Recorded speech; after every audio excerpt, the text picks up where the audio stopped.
అనగనగా లింగాల అనే సామ్రాజ్యం ఉండేది. లింగాల సామ్రాజ్యంను ఖైతలుడు అనే రాజు పరిపాలిస్తుండేవాడు. ఒకరోజు రాజు భటులను పిలిచి, మన రాజ్యం మొత్తం వెతికి ఒక మంచి పాలిచ్చే ఆవును తీసుకునిరండి అని ఆజ్ఞాపిస్తాడు.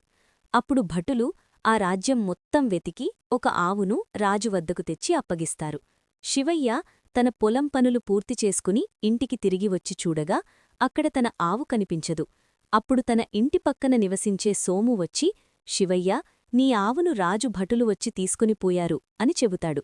అప్పుడు శివయ్య రాజువద్దకు బయల్దేరాడు. రాజువద్దకు వెళ్లిన శివయ్య, రాజా, నా ఆవును నేను ఎంతో ప్రేమగా పెంచుకుంటున్నాను. నా ఆవును మీ భటులు తీసుకువచ్చారు అని తెలిసి ఇలా వచ్చాను. దయచేసి నా ఆవును నాకివ్వండి అని అడుగుతాడు. అప్పుడు రాజు, నీ ఆవు నాకు చాలా బాగా నచ్చింది. దానిని నేను ఇవ్వలేను. బదులుగా ఏమి కావాలో కోరుకో అని అంటాడు.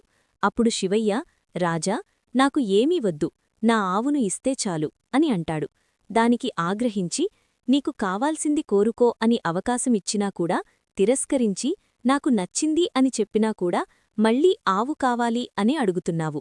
ఆవును నీకు ఇవ్వడం కుదరదు. ఇక్కడి నుండి వెళ్ళిపో అని అంటాడు. అప్పుడు శివయ్య తన ఇంటికి తిరిగి వెళ్తాడు.